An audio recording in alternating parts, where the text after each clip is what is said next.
To amerikanerbiler har vi fat i, og ja, det er jo lidt anderledes for de her gamle amerikanere. De deltager begge to i streetklassen.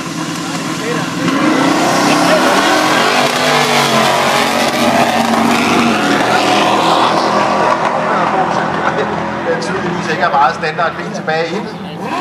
Og her får den også lavet 1073, 1073. Der kommer en her på det venstre.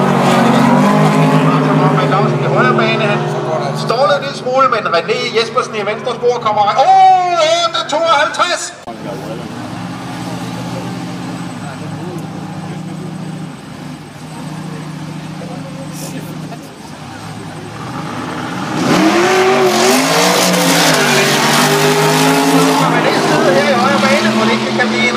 Tid også.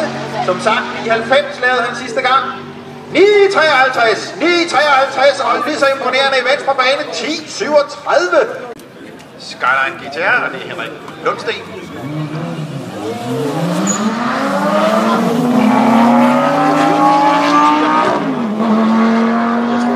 Og det er som om, at Henrik Lundsten han regenerer lidt på vej dernede af. Her laver vi 1291 til Bjørn Hanneland. Det er faktisk ganske pænt. I sådan en Gallardo, hvis ikke den er tunet. 5.